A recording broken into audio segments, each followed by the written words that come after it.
நேபாள தலைநகர் காட்மாண்டுவில் அரசாங்கத்திற்கு எதிராக நடைபெற்ற பெரிய அளவிலான ஆர்ப்பாட்டத்தில் மரண எண்ணிக்கை 16ஆக உயர்ந்துள்ளதோடு காட்மாண்டு மட்டுமின்றி சுற்றுலா மையமான புக்காரா உட்பட நாட்டின் பல பகுதிகளிலும் கலவரம் பரவியுள்ளது. ஆர்ப்பாட்டக்காரர்களுக்கும் போலீசிற்கும் இடையே மோதலில் 100க்கும் மேற்பட்டோர் காயமடைந்ததாக அறிவிக்கப்பட்டது.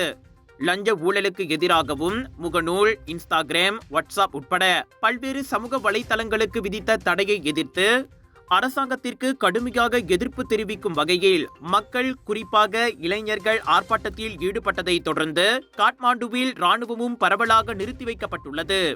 ஆர்ப்பாட்டக்காரர்கள் நாடாளுமன்ற நுழைவாயிலை சேதப்படுத்தினர்.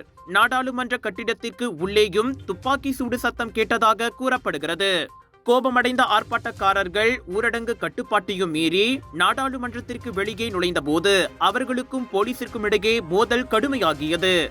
ஆர்ப்பாட்டக்காரர்களை கலைப்பதற்காக தண்ணீர் அடிக்கப்பட்டதோடு கண்ணீர் புகை குண்டுகள் மற்றும் ரப்பர் தோட்டாக்களையும் போலீசார் பயன்படுத்தினர். பதிலுக்கு ஆர்ப்பாட்டக்காரர்களும் மரக்கட்டைகள், நீர் போத்தல்கள் ஆகியவற்றை போலீஸ்காரர்கள் மீது எறிந்ததோடு அரசாங்கத்திற்கு எதிரான கோஷங்களையும் எழுப்பினர். ஆர்ப்பாட்டக்காரர்களில் சிலர் நாடாளுமன்ற வளாகத்தில் புகுந்தனர். அமைதியின்மையை தொடர்ந்து காட்மாண்டு மாவட்ட நிர்வாக அலுவலகம் பல இடங்களில் ஊரடங்கை நீடித்தது. அதிபர் இல்லம், துணை அதிபர் இல்லம் மற்றும் அமைச்சர்கள் இல்லம் இருக்கும் பகுதிகளிலும் பாதுகாப்பு தீவிரப்படுத்தப்பட்டது. மதியம் 12:30 மணி முதல் இரவு 10 மணி வரை ஊரடங்கு நீடிக்கப்பட்டுள்ளதாக மாவட்ட தலைமை அதிகாரி சபிலால் ரிஜால் தெரிவித்தார்.